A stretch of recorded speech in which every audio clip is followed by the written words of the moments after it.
Auspicious by Tawawe. Finally, we'd been waiting all year. Through the arduous winter, tumultuous spring, and scorching midsummer, to the desperate late summer stretch.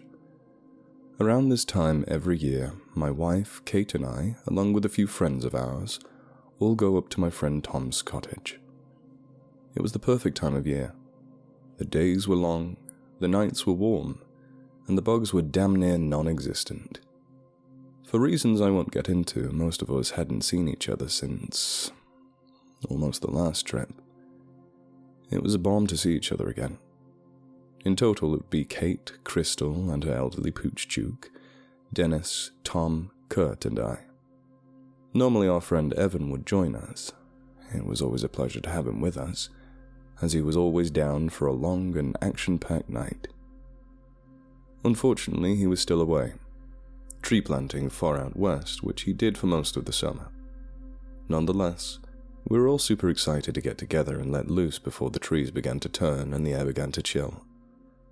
On Tom's property there were 2 buildings and an outhouse. One was the main cottage, the other was a frame, where Crystal, Kurt, and Duke would sleep. Dennis, Tom, Kate, and I would all stay at the main cabin, which was quite spacious. Our friend Evan would always bring this terrible piss-water beer called Auspicious Ale. I think the 2 culminating factors of why he loved it so much were the name, strange as it was, and the price. It was unapologetically dirt cheap. We'd all begin the trip with our own beer, wine, and liquor, but in the end, we'd all end up drinking Auspicious. We'd also do stupid stuff with them, like launch them from the fire pit, or shotgun them. In Evan's absence, Dennis brought a case of Auspicious, partially as a homage, but more so as a joke, I think. The cottage week was off to a great start. Swimming, kayaking, and general adventure during the day. Bonfires, board games, and general shenanigans at night. Drinking all the while. As was somewhat of a tradition, we would get the fire really built up in the evening, and find an old log with a rotted out core to toss on top of the fire. As it eventually caught the flames and started to burn from the inside out, we would shake up an Auspicious and drop it in the center upside down. It was a roulette as to when it would go off, but eventually it would shoot out like a sudsy rocket. Then we'd scramble to try and find the smoky can and drink whatever hot remnants were inside, depending on how drunk we really were.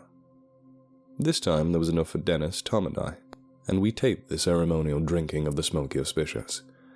We sent it to Evan, to let him know the tradition still survived. We never got a response, though. We had all joked and japed about how much better this was than city living. It certainly beats waiting 20 minutes for a bus that may not even exist every morning, I exclaimed to a group of nodding heads and smiling faces, as we cooked over the coals and pounded through the Auspicious ales. Later that night, as the wee hours of the morning were approaching, Duke, whose bedtime had already passed, but had found sleep by the fireside, roused in an agitated temper. He kept staring off into the woods behind the A-frame completely still for a few moments, before he would huff and puff in a squirrely fashion. Crystal said it was late, past Duke's bedtime, and late enough for her too. Crystal took Duke to the A-frame with Kurt following shortly after. Kate went inside the main cottage to get a midnight snack and read for a bit by candlelight before bed. Dennis, Tom, and I joked about what was in the forest, supposing it was some sort of hodag, Sasquatch, or Wendigo. The idea led us to start telling spooky stories, trying to freak each other out. It's not always easy to do, especially on the spot, but in the dark and silent night, it wasn't too hard to make everything sound scary. After I was told a story about a shape-stealing changeling, which ended with a jump scare, we all had a good laugh. We laughed hard and loud until something big rustled in the bushes. It was that same spot that Duke kept staring at, behind the A-frame. The lights inside of it were still on, so we knew Crystal and Kurt were still awake, and if nothing was bothering them, it couldn't have been significant anyways. We brushed it off. The next day we decided to be productive. We all went on a bit of a hike and cleared an old trail that led to another nearby property. It was a bit buggier than we'd hoped, but there was a small marsh, so it wasn't a big surprise. It was a bit of a roundabout trail. It started to the west of the main cottage, near where we had parked the cars, and ended on the northeast side of the property behind the A-frame. Strangely, the path was more and more cleared closer to the A-frame. It looked like several trees had been uprooted, then replanted farther back in the brush. Tom guessed it had something to do with his family, who had been up recently. They probably did some work up here. Maybe they started clearing the trail too, but gave up or decided not to clear the whole way. It made sense, but the replanting didn't. What about this? I asked as I held up an old can of Auspicious ale, crumpled and muddied from having been weathered. Maybe from last year? Tom said uncertainly. Although I remember it was cleaning up pretty well, and since then my family's been up, so someone would have picked it up. Unless they drink Auspicious too. Seemed weird. We only drank it as a joke. And I guess everyone has their own tastes. Still, I couldn't help but think back to how Duke reacted to that area the night before. On the last day of our great northern vacation, we were sorting everything out, packing up, loading the cars, taking the trash to the dump, and cleaning the cottage. Dennis drew my attention to the last few Auspicious ales. I don't really want to take these home. Kinda don't want to drink them either, to be honest. Yeah, I replied. I'm all partied out now. Maybe we should do something weird with them. Why don't we bury them somewhere and try and dig them up next year? Dennis laughed. That's a great idea. We'll even have Evan with us too, so we can show him the great Auspicious grave. Dennis and I wandered around the property, looking for a good spot to dig a hole. We wanted it to be deep enough so that it wouldn't freeze in the winter, bursting the cans. It had to be close enough to the cottage that we would be able to remember and find the spot, but not so close as to be in the way. After taking the trail behind the A-frame about 1.5 kilometers into the woods, we found a perfect spot, where the trail deviated towards the waterfront. We collected some distinct rocks and sticks to put over the auspicious grave and began digging. It was harder than you would think. I was surprised how gnarly and difficult it was to dig down. Tom said the land here was hard to clear anyway, a lot of large rocks and roots. Eventually, just a few feet down, we hit something that made a loud metallic crunch. Dennis and I looked at each other, confused. I sifted through the hole, unearthing a very old and disheveled can of Auspicious ale. I began to try and clear away the dirt with my hand, to see that there was more in the hole. There was a strange rock, very smooth, with a large hole in it. A chill ran down my spine, and a strange knotting sensation started to build in the pit of my stomach. It couldn't be. I feverishly cleared away the dirt, clump by clump, pulling some stray roots aside. Dude, let's just put it there. That should be deep enough. What are you scrambling around for? Dennis muttered impatiently. That's when I cleared enough to see what was really in there. It's a skull, I grimaced. We immediately stopped the whole process and stared into the shallow grave. The remains were not totally decomposed. You could tell because there were plenty of insects scrambling about, now that it had been unearthed. More than a little freaked out, Dennis and I went back to the cottage. After putting the shovels and auspiciouses on the front deck, we told the others about what we found. Our story was first met with disbelief, but everyone could tell deep down by the manner of which Dennis and I told them it wasn't a joke. Tom couldn't believe it. At least, he didn't want to. We took him to the corpse to show him. We need to call the cops. We all agreed. The cops questioned us all, but it didn't feel like any of us were being accused of anything. They were definitely having a hard time believing we were trying to bury a few beers, but I can totally understand how dumb that sounds. We had little enough information to share about it. The cops told us that we had to stick around through the beginning of the investigation in case anything else came up, so we didn't return to the city. Luckily, the cottage was far enough from the crime scene they were allowed to stay there, although the police were constantly traipsing through the property to get from the main road to the corpse. A short while later, in the evening, They asked us all one by one to view the corpse, keeping us separate from each other in the meantime. Despite the decomposition, they were hoping we might be able to shed some light on its identity. They said decomposition can be a peculiar thing. By this state, it had been at least 2 months, but between Canadian weather and soil decomposition of the area, it could have been there for much longer. I was taken over third. They knew it was probably a long shot, but I think they had little enough to go on. There was something about the stature, hair, and the teeth. I recognized the corpse, or at least I thought I did. It looked just like Evan. I told the officer. I knew how crazy it was. There was no way. Evan came back with us last year. I've seen him multiple times since then. He'd been in contact, if only loosely. We did all the same things we'd normally have done together since the body was supposedly buried. Gone for drinks, watched movies in my basement, played online games. Nothing added up. We'd even been in, although sporadic, communication with him whilst he was out west planting. They didn't need to bring anyone else over to see the corpse after me. Tom, who was brought up first, identified it as Evan the same way I did. They told us until they checked the dental records, there was no way of knowing for sure. We gave the officers Evan's contact info, both his and his family's. We were told not to try contacting him, and to stay in the area for the next 2 days. At this point, I don't think any of us were happy to have our cottage stay extended. After that, Crystal and Kurt stayed in the main cottage with the rest of us. There was more than enough room, if not just a bit less privacy all round, but I think everyone was much more content to be staying close together. The night was eerie. It was colder than it should have been. We didn't have a fire, no one was interested in hanging around outside. There was a stillness to the air, to the lake too. It wasn't peaceful or serene, it was haunting. The next day was hardly any better. A thick fog had moved in during the early morning, and there was so much overcast that the sun could hardly chase it away. It sat blanketing the whole area, like an otherworldly cemetery.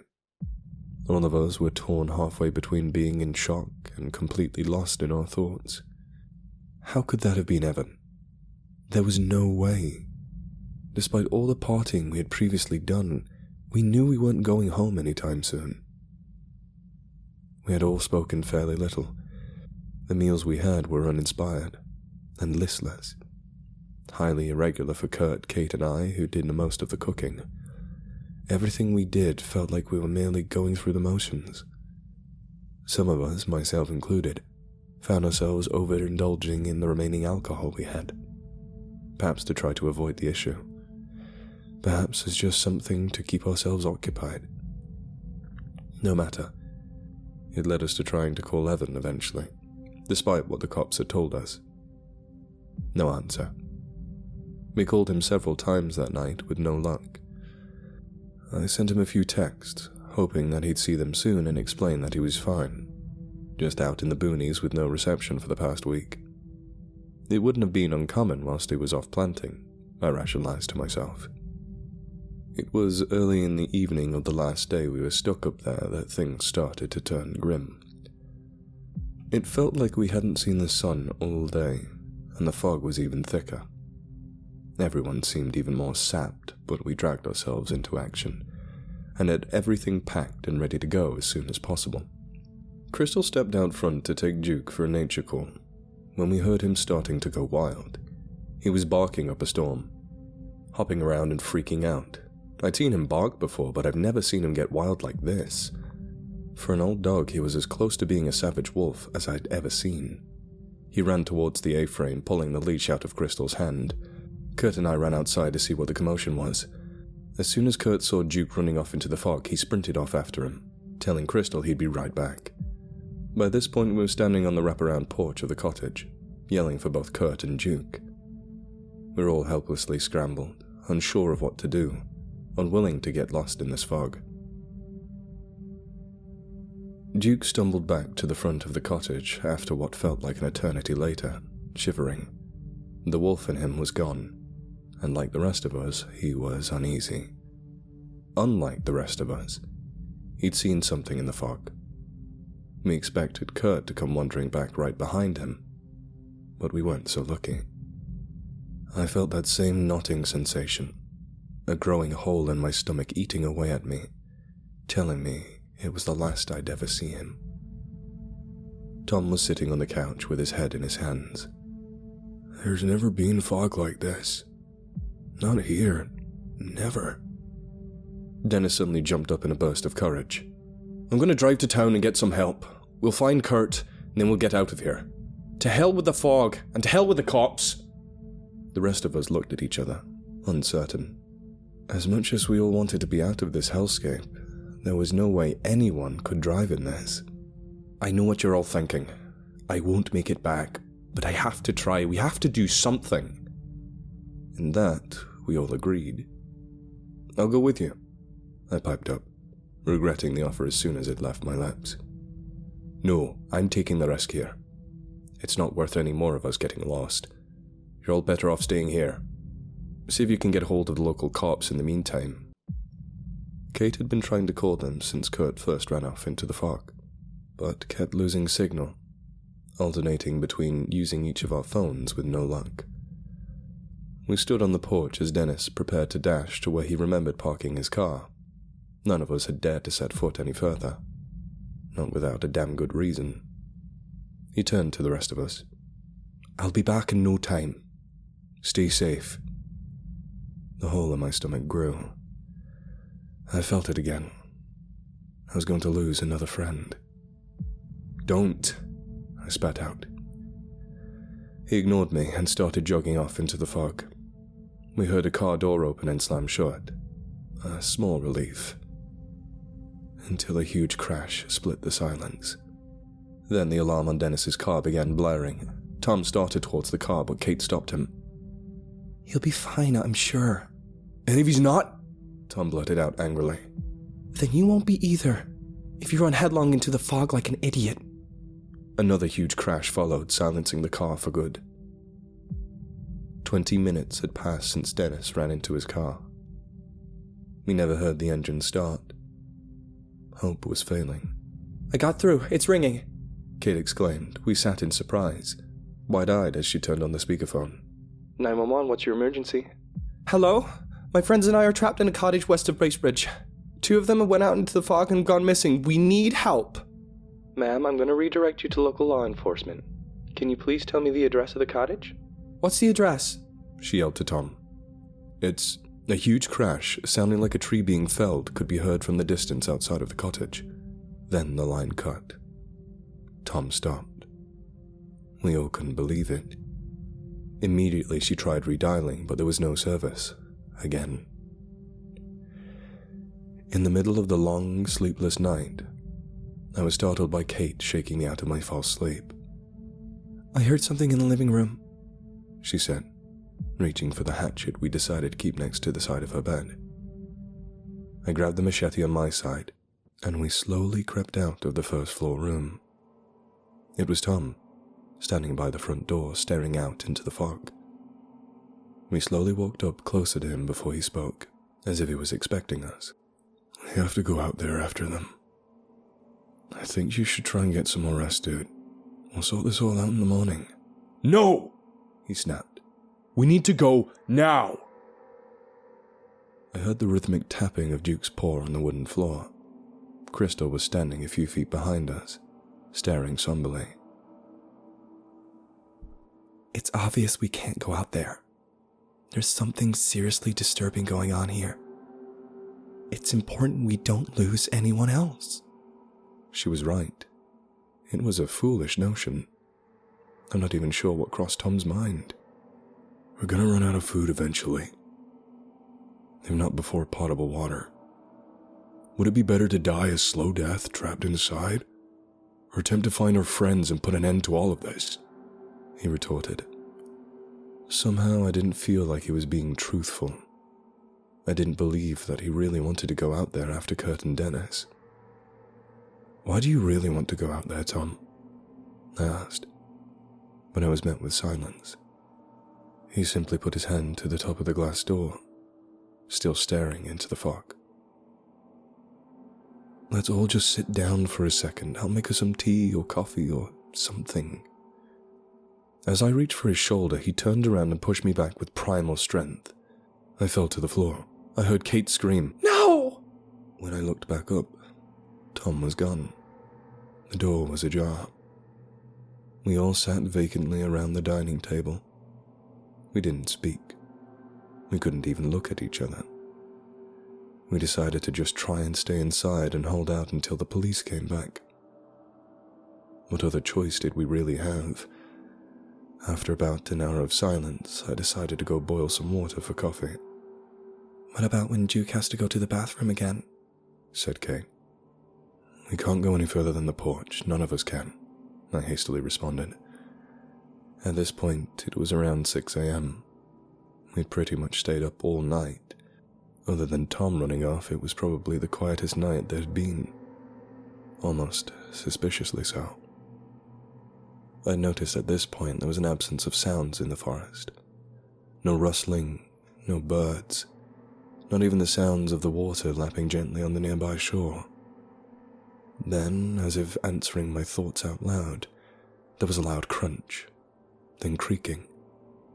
At first, I had no idea what it could have been.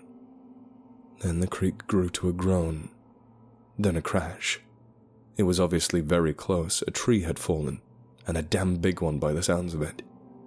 Looking out front, we could see that it landed right over the fire pit towards the cottage, destroying the front stairs. "Luckily it didn't land any further," I muttered. Another crunch. Then nothing. At about 7, as the sun should have been coming up, there was a slight lift to the fog. We could now just barely make out the way down to the fire pit.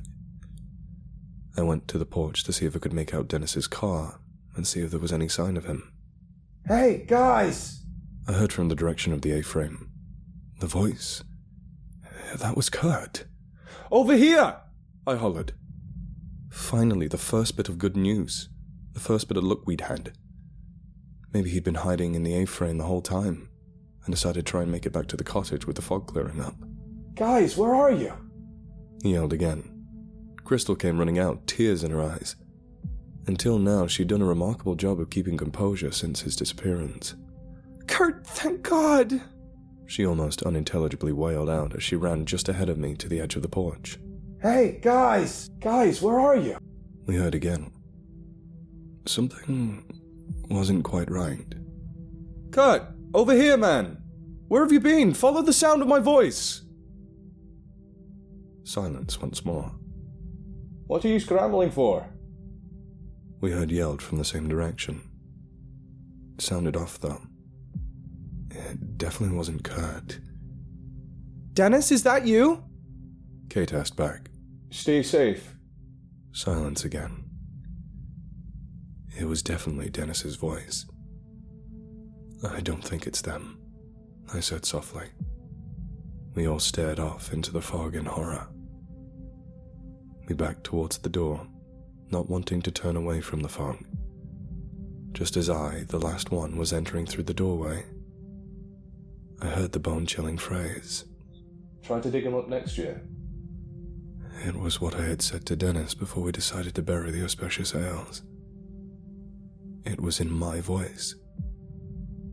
We closed and locked the doors behind us and tried to cover the windows and doors with curtains, sheets, and cushions, so nothing could see in. I don't know what the hell was out there, but it was sure as shit not our friends. About an hour had passed since we heard the calls. None of us had eaten. We don't think we would have tried. Probably for the best anyways, to help conserve our food. I stood up to go over to the bathroom when I felt a painful feeling in my gut. That hole, that disturbing sensation that told me I'd never see my friends again was back. Stronger than ever. It felt almost like I was sinking. We could hear scraping from outside the front door. I peeled back the sheet we had used to cover it just an inch. I first noticed the glint of empty beer cans, gleaming in what little light there was to catch. Something had drank the Auspicious we'd left on the porch. I turned my vision up to scour the landscape. I could see the outline of a person, someone familiar, someone I knew. I covered it back up and retreated from the door. Kate and Crystal looked at me, wondering what I'd seen. As the lock started to shimmy and release, the door handle turned. I looked at them, almost unable to speak. I told them what I saw. It was heaven.